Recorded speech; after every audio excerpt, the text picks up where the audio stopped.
मोटापा या वज़न का ज़्यादा होना, ये बहुत कॉमन है। दुनिया में जितने लोग भूख की वजह से मरते हैं, उससे ज़्यादा लोग मोटापे की वजह से मरते हैं और मोटापे की वजह से जो बीमारियाँ होती हैं, जिसमें शुगर है, जिसमें हार्ट अटैक है, जिसमें जोड़ों का दर्द है और ये भी कहा गया है कि फ़ालिज भी उसके साथ अटैच्ड है। तो इसके अलावा और बहुत सी ज़िमनी बेशुमार बीमारियाँ हैं, जो कि मोटापे के साथ मुतल्लिक हैं।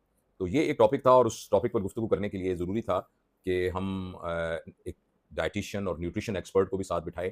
तो ये डॉक्टर मुक़द्दस हैं, जो कि हमारे साथ काम करती हैं, हमारी डायटीशियन हैं और ये डॉक्टर आयशा, ये मेरी कॉलीग हैं, ये सर्जन हैं, मेरी तरह मेरी प्रोफ़ेशन की हैं। तो थोड़ा-सा मोटापे के बारे में आप बताइए कि कब हम कहते हैं कि ये आदमी मोटा है और कब एक शख्स को फ़ौरन राब्ता करना चाहिए किसी से? सर जैसे हमारी ना मेडिकल ज़ुबान में एक चीज़ होती है बीएमआई यानी बॉडी मास इंडेक्स। जैसे ही वो आपका 28 27 के लगभग आपको लगे कि हो रहा है, आपको फ़ौरन किसी न्यूट्रिशनिस्ट किसी डाइटिशियन के पास आना चाहिए, जो आपका डाइट चार्ट, आपकी बॉडी रिक्वायरमेंट, आपकी हाइट और आपकी एज के और दूसरा आपकी मेडिकल हिस्ट्री सब देखकर आपका एक डाइट चार्ट हम क्रिएट करते हैं, जिसमें आपकी मॉर्निंग ब्रेकफास्ट से लेकर रात डिनर तक, इसके अलावा आपकी सारी एक्सरसाइज, आपने दिन में वाटर क्वांटिटी कितना कंज्यूम करना है, सब चीज़ एक इक्वल रेशो और एक डिज़ायरेबल अमाउंट में हम बताते हैं पेशेंट को। सर जैसे ही आपको लगे ना कि आपका वेट आपकी बीएमआई से 27-28 के अराउंड हो रहा है, आपको फ़ौरन हमारी तरफ रश करना चाहिए। तो यानी आम अल्फाज में हम ये कह सकते हैं कि जब आपको लोग कहना शुरू कर देना कि तुम मोटे हो गए मोटे हो, हो रहे हो। जब आपको खुद उठने-बैठने में दिक्कत हो रही है और आपकी जो वेस्ट लाइन है, ये जो हाँ, पेट की लाइन है, ये बाहर ये वेस्ट वॉमिटिंग लाइन हो रही है। प्रोमिनेंट बाहर आनी शुरू हो जाए, तो इसका मतलब ये है कि आपका वज़न ज़्यादा हो रहा है। अच्छा, जब वज़न ज़्यादा होता है, तो हमें ये लगता है कि शायद ये ना खूबसूरती का सिर्फ़ मसला है। हुँ, तो खूबसूरती का मसला तो होगा शायद, लेकिन उससे ज़्यादा ये सेहत का मसला है। बिल्कुल और ऐसा ही जैसा है। कि अभी मुक़द्दस ने बताया कि शुरू में हम कहते हैं कि ये बंदा ओवरवेट है, यानी इसका ओवरवेट है, वज़न ज़्यादा है। ज़्यादा है, ओवरवेट के बाद फिर हम कहते हैं ये ओबीस है ओबीज़ है, और ओबीस के बाद हम कहते हैं सुपर ओबीस है। सुपर ओबीज़ है। और हमारे एक दोस्त हैं, वो मज़ाक में कहते हैं कि सुपर 20 के बाद होता है खबीस। तो उससे मुराद ये है कि बीमारी की यानी हम बीमारी कैसे है। मज़ाक में कहते हैं वो। सही, तो सही। प्लीज़ इसको लाइटर नोट में लीजिएगा। तो ये जैसे-जैसे हम ऊपर जाना शुरू हो जाते हैं, वैसे-वैसे हमारे जिस्म के ऊपर जो है, वो बुरे असरात आना शुरू हो जाते हैं। तो उसमें सबसे पहले ये होता है कि जब हमारी बॉडी में कार्बोहाइड्रेट ज़्यादा होता है, तो वो बॉडी उसको हैंडल करने के लिए इंसुलिन को प्रोड्यूस बढ़ाती करती है। है। अच्छा, इंसुलिन जो ही अंदर जाती है, तो वो फटाफट सेल के अंदर कार्बोहाइड्रेट जाना शुरू हो जाता है। हुँ, तो उससे जो एनर्जी पैदा होती है, वो एक हद तक बॉडी बना के स्टोर कर सकती है। जो बाकी बचता है, वो फैट में तब्दील फैट होना में शुरू हो जाता है। कन्वर्ट हो और वो जाता है। फैट जो है वो लिवर में चली जाती है, तो फैटी लिवर हो जाता है।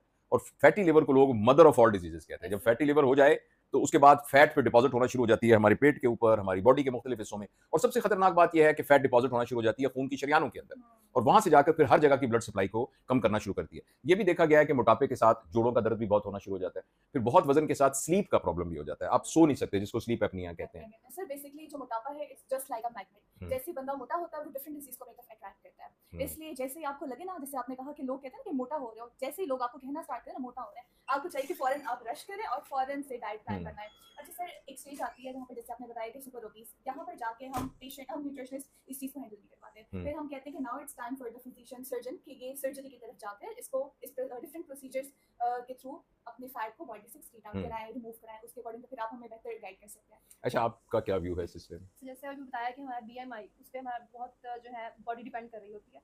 तो बेसिकली जब एक तो हमने कैटेगरीज डिवाइड की हुई है कि ओवरवेट है, ओबीस है, फिर ओबीस की भी आगे स्टेजेस हैं। उसके बाद जब पेशेंट जैसे जैसे ओबीस होता है तो उसी तरह मेटाबॉलिक सिंड्रोम एक कंडीशन है जिसमें डायबिटीज़ आ जाती है, coronary artery disease, different problems के साथ पेशेंट हमारे पास आते हैं।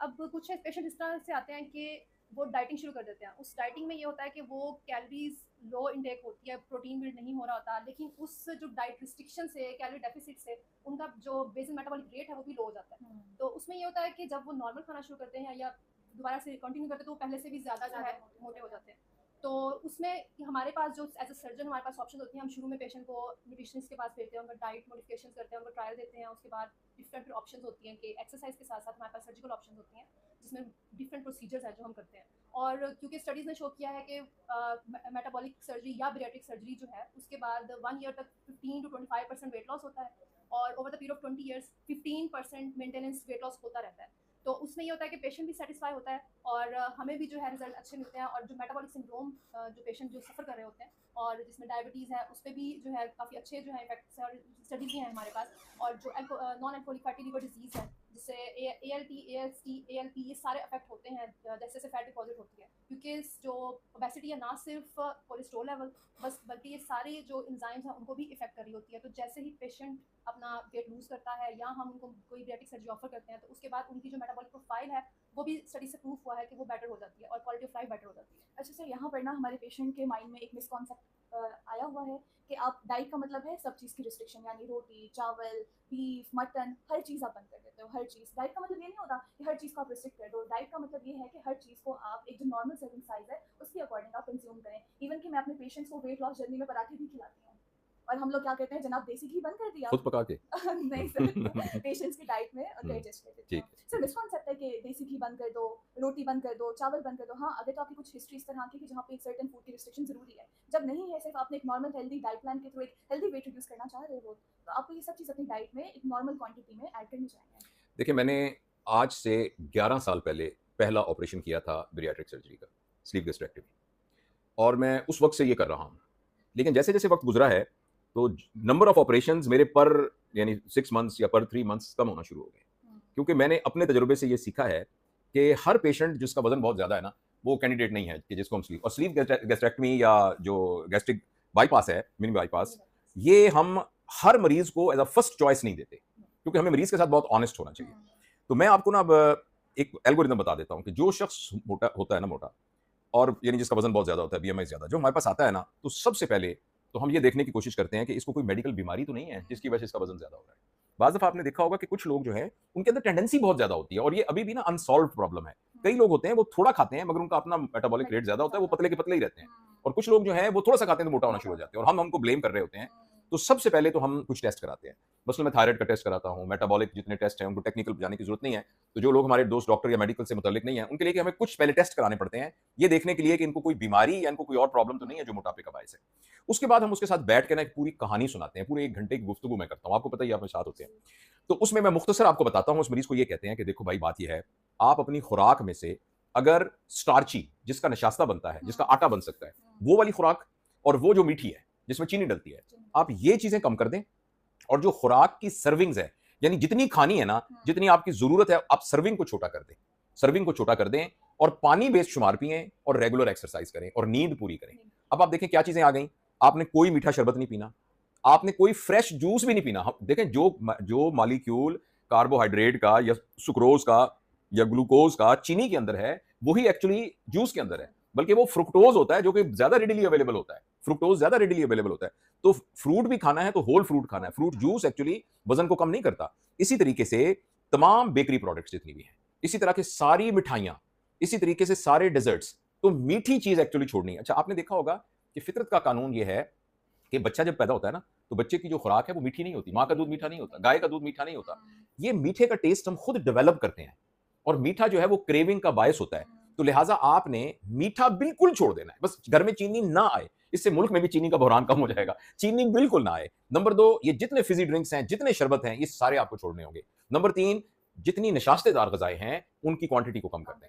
मसलन यह है कि अगर आप चावल की 1 प्लेट खाते हैं तो आधी खाएं, अगर आप 2 रोटियां खाते हैं तो 1 खाएं, 1 खाते हैं तो चौथाई खाएं। और दूसरा यह कि जब आपका पेट भर जाए उससे थोड़ा पहले खाना छोड़ दें। इन अदर वर्ड्स, मैं मरीजों को शुरू में यह कहता हूं कि आप सिर्फ याद रखें कि मैं मोटा हूं, सिर्फ याद रखें। अब शादी पे आप गए ना, आपने याद रखना है कि मैं मोटा हूं। जब आपने याद रखा होगा तो आप पहले सैलड लेके सैलड खा लेंगे। अच्छा, सैलड खाने के बाद आप हो सकता है थोड़े से चावल लें, उसमें थोड़ा सा कोई मीट का पोर्शन ले लें, लेकिन आप गैर जरूरी पर चावलों की प्लेटें नहीं खाना शुरू। फिरनियों कि आप फिरनी नहीं खाएंगे, यानी कस्टर्ड नहीं खाएंगे, वो मीठी चीजें नहीं खाएंगे, और वहां जो 7 अप पेप्सी पड़ी होगी या कोक वगैरह वो नहीं आप पिएंगे, यानी फिजी ड्रिंक्स आप बिल्कुल नहीं पिएंगे। तो ये आप ख्याल रखें और साथ एक्सरसाइज रखें, तो आपका माइंड सेट ना चेंज हो जाता है, और बहुत सारे लोग इसके ऊपर कंट्रोल हो जाते हैं। अगर इससे ना हो तो फिर मैं इनके पास भेज देता हूं।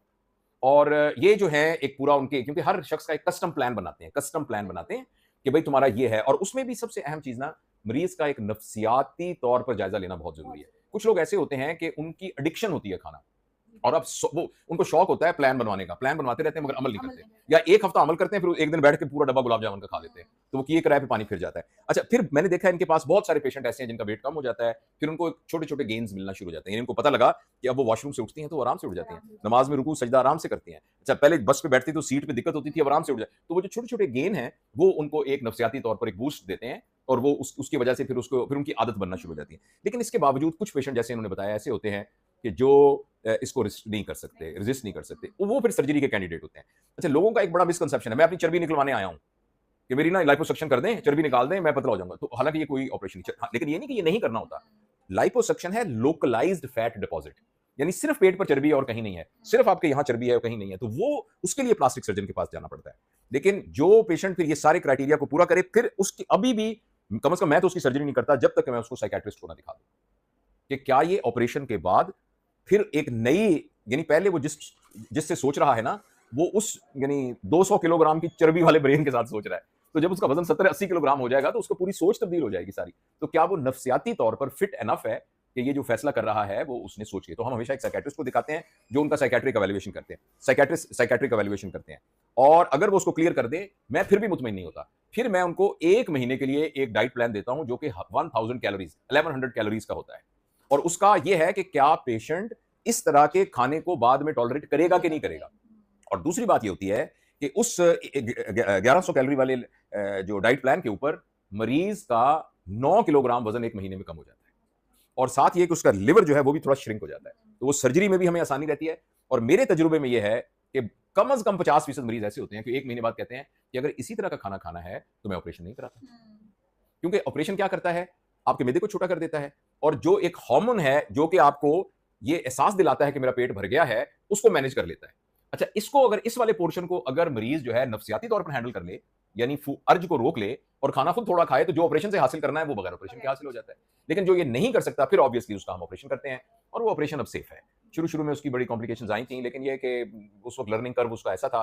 वैसे अल्लाह के फजलो करम से, मैं बहुत आजिज़ी से कहता हूँ, अंग्रेज कहते हैं टच वुड, लेकिन हम कहते हैं कि अल्लाह के फजलो करम से अल्हम्दुलिल्लाह हमारी कोई मॉर्बिडिटी और मॉर्टेलिटी अभी तक के केसेस में नहीं हुई, लेकिन अल्लाह बचाए, बहरहाल कोई बंदा ये दावा नहीं कर सकता। और ये सेफ हैंड्स के अंदर ये सर्जरी बिल्कुल सेफ है, जिसमें हम मैदे को छोटा कर देते हैं। मैं स्लीव गैस्ट्रेक्टमीज करता हूँ, और बाज़ पेशेंट्स के अंदर जो है वो मिनी बाईपास की भी जरूरत होती है, गैस्ट्रिक बाईपास, वो एक टेक्निकल डिटेल है। तो बहरहाल मुख्तसर ये है कि मोटापा जो है वो सिर्फ मसला आपके खूबसूरत लगने का नहीं है, बल्कि ये आपकी सेहत का मसला है। तो उस सिलसिले में ये जो हमने गुफ्तगू की है, प्लीज़ इसको फॉलो कीजिए, अपनी ज़िंदगी पे अप्लाई करने की कोशिश कीजिए। कोई कंक्लूडिंग बात आयशा? नहीं सर, यही बात है कि कुछ पेशेंट्स आते हैं कि हमने डाइट भी ट्राई की है, हमने सब कुछ किया, एक्सरसाइज भी, लेकिन स्लीप गैस्ट्रेक्टमी हमने करवानी है। और बहुत से ऐसे पेशेंट स्लीप गैस्ट्रेक्टमी के बाद भी अपने डाइट वही रखते हैं और विद इंक्रीज वेट गेन आते हैं बाद में। हाँ। और फिर वो उसके बाद आके दोबारा कहते हैं हमने दोबारा करानी है, हम पहले ठीक हो गए थे, अब हम फिर मोटे हो गए। लेकिन वहीं पे इशू आता है कि जो अपने आप को ट्रेन नहीं कर पा रहे होते कि हमने अपनी डाइट कंट्रोल करनी है। ये जो नफ्सियात है ना, बस ये सबसे अहम है। अगर कोई शख्स अपनी नफ्सियात पे काबू डाल ले और अपनी अर्ज को रोक ले ईटिंग की, बाज़ वक़्त ये बहुत मुश्किल होती है रोकना, ये ऑब्सेशन बन जाती है बाज़ वक़्त। डिप्रेशन में लोग बहुत खाना खाना शुरू कर देते हैं, लेकिन अगर नफ्सियाती तौर पर उसको कंट्रोल कर ले तो वेट लॉस जो है, ये वेट लॉस जर्नी बड़ा स्मूथ जर्नी हो सकता है। Thank you for your time. You're welcome.